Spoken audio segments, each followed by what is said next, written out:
Eu venho hoje, senhor presidente, manifestar aqui dessa tribuna a minha alegria e trazer os parabéns da bancada do PT nesta casa, da qual sou hoje o líder, ao ex-presidente Lula, pelas expressivas homenagens que recebeu na Itália na semana passada.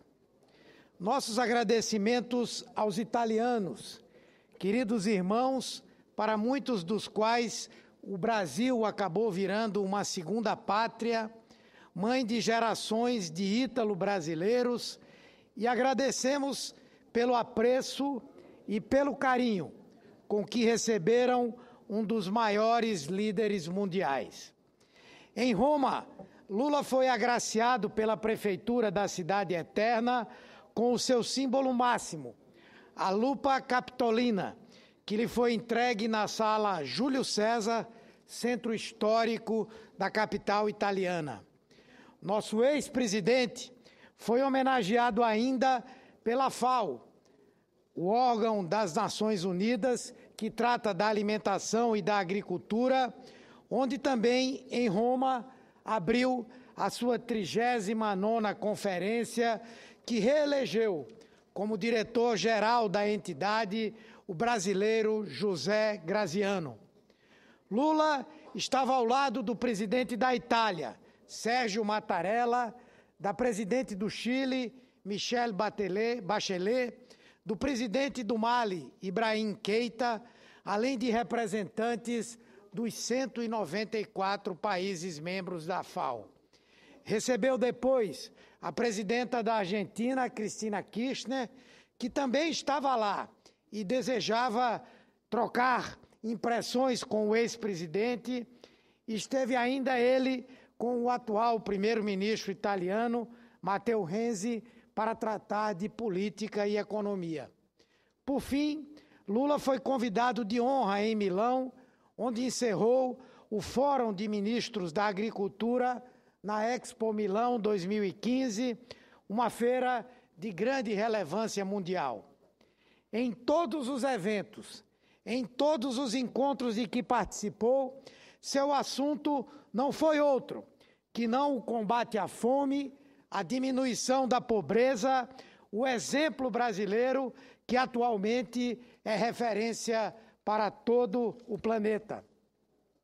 Mais uma vez, nosso ex-presidente foi convidado pelas principais lideranças mundiais para apresentar as ações decisivas dos nossos governos no combate à pobreza, que envolveu o trabalho e a participação de milhões de brasileiros que assumiram o papel de agentes ativos da própria transformação. Foi um projeto construído coletivamente com a sociedade, iniciado lá atrás com as caravanas da cidadania que percorreram 70 mil quilômetros pelo interior do país e foram decisivas na definição das políticas públicas dos nossos governos. E levar essas nossas experiências exitosas ao mundo talvez cale fundo na alma de muitos grandes egos nacionais, talvez solape muitas vaidades refinadas e exacerbadas deste país.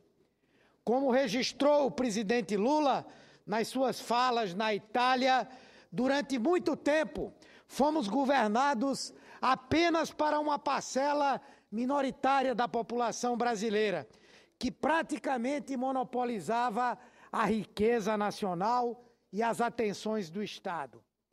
Para a grande maioria do povo, esquecida pelos governos, quase excluída das políticas públicas, sem oportunidades reais de se libertar da pobreza, a democracia não se realizava concretamente. Quando chegamos ao governo, em 2003, mais de 50 milhões de pessoas, quase um terço da nossa população, à época, viviam com menos de $1 por dia, abaixo, portanto, da linha de extrema pobreza, segundo todos os critérios internacionais. Viviam sujeitas à fome e as doenças da desnutrição. E no Brasil, a fome majoritariamente atingia a população negra. Tomamos a decisão de virar a página insensata e sombria do neoliberalismo e de implementar um novo modelo de desenvolvimento baseado na inclusão social, colocando o combate à fome e à pobreza no centro da agenda do país. Com menos de 2 anos de governo, já havíamos retomado o crescimento econômico, reduzido drasticamente a inflação, expandido as exportações e o mercado interno, aumentado os salários, democratizado o acesso ao crédito e criado políticas permanentes de transferência de renda para os pobres, que deixaram de ser vistos como problema e passaram a ser tratados como parte fundamental da solução.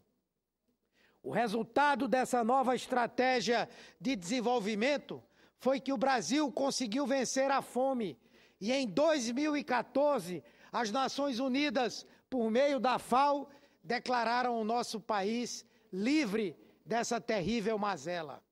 Mais de 36 milhões de pessoas foram libertadas dos grilhões da extrema pobreza.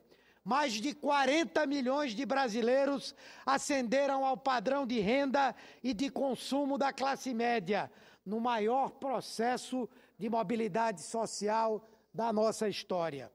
22 milhões de novos empregos formais foram criados, apesar do impacto da crise internacional, ao mesmo tempo em que inauguramos 18 novas universidades públicas e 148 novos campi universitários, passando de 3,5 milhões de universitários para mais de 7 milhões os estudantes de nível superior neste país.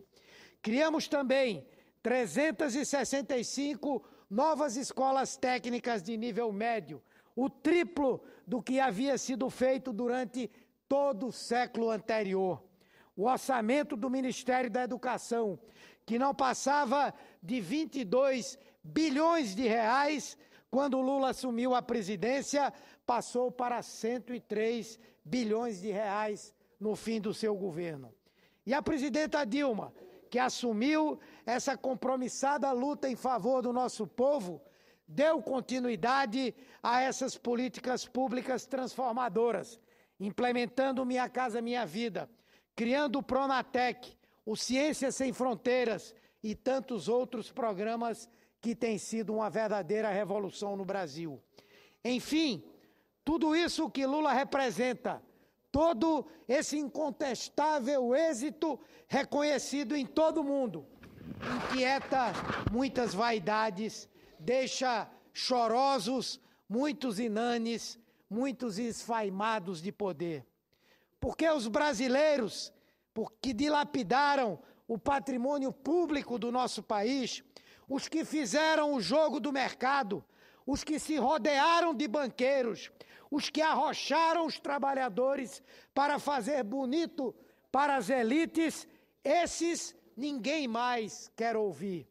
Suas receitas velhas, defasadas, ultrapassadas, mostraram que não servem a nada, senão a aumentar a miséria e a alargar o abismo da desigualdade.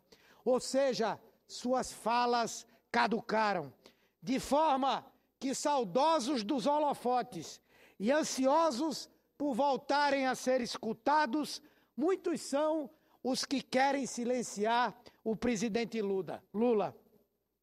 Nada tem a dizer, nada tem a apresentar, a não ser um currículo de fiascos, mas ficam com verdadeira comichão, com o reconhecimento prestado em todo o mundo à liderança e ao êxito de Lula.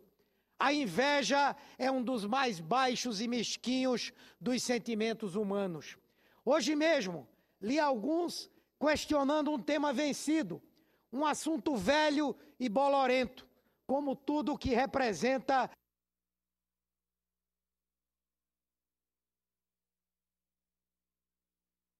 não por coincidência volta à pauta.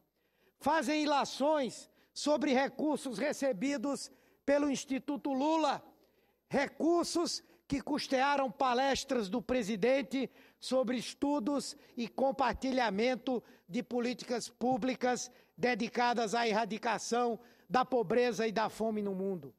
Doações e pagamentos que foram devidamente contabilizados, declarados e tiveram os impostos devidos recolhidos. Um assunto levantado e respondido ainda em 2013, que volta agora exatamente igual ao palavrório da oposição, no momento em que o presidente Lula soma outras homenagens e prêmios nacionais e internacionais a mais de meia centena que já reúne. Então, só posso recomendar a essa gente que vá chorar suas pitangas lá no busto que ergueram em homenagem ao presidente Lula nos jardins da Organização dos Estados Americanos em Washington. Aliás, a única personalidade viva homenageada lá. Aproveitem também para mostrar a prestação de contas do Instituto Fernando Henrique, para que o Brasil conheça os investidores dos modelos anacrônicos que fizeram graçar as mazelas sociais neste país.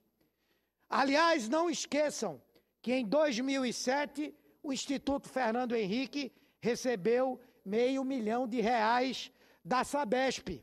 Vejam bem, o Instituto do ex-presidente Tucano, que funciona em São Paulo, recebeu de uma estatal administrada pelo governo tucano do estado de São Paulo, R$500 mil.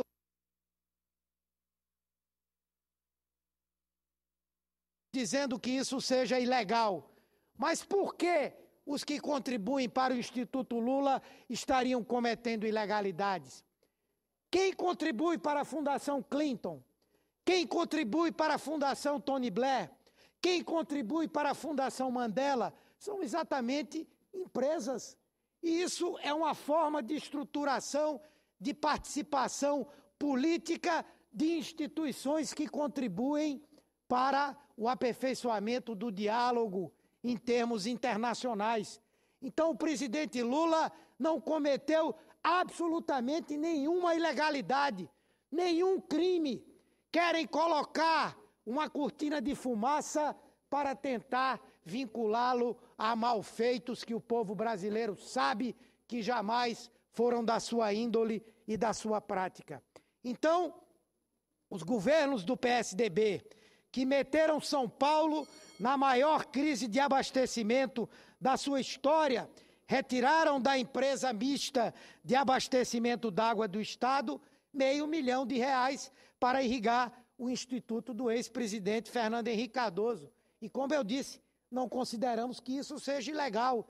Achamos que o Instituto dele contribui também para o aprofundamento do debate político no Brasil e no mundo.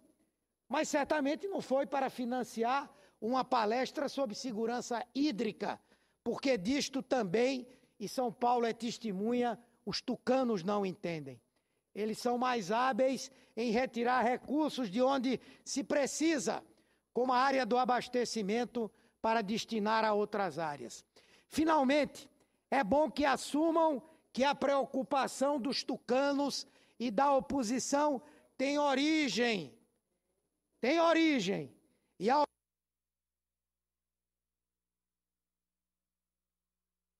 E no calendário, na pressão 120/80, que demonstra o presidente Lula com excelente saúde de que goza hoje. E no calendário, porque sabem que 2018 vem aí. Não conseguiram derrotar a presidenta Dilma em 2014. Não conseguiram realizar o impedimento da presidenta, como tentaram durante um bom período. E não conseguirão evitar que o presidente Lula seja candidato em 2018, se assim for do entendimento dele, porque ele também não está obrigado a ser candidato a nada. E o nosso partido certamente terá condições de ter outra candidatura também. Mas se acalmem, que faltam ainda 4 anos para esse momento chegar. E nesse período, a minha recomendação é muito chá de camomila, muita ginástica e muito trabalho para que vocês cheguem lá com a mesma saúde e com pelo menos alguma proposta a apresentar ao povo brasileiro. Se Vossa Excelência permite, eu escuto rapidamente o senador Hélio.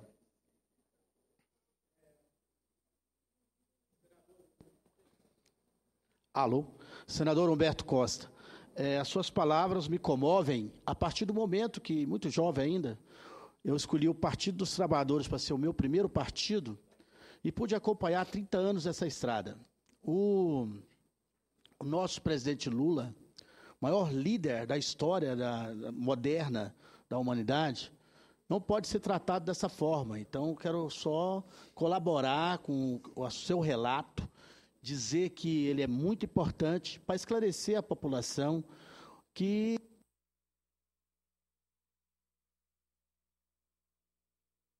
nós, todo mundo, acompanhamos esses anos todos da vida, tá certo? De repente não pode ficar tratando a pessoa assim ou assado por causa de interesse A ou B. Então, o presidente Lula tem o nosso respeito, tem a nossa consideração.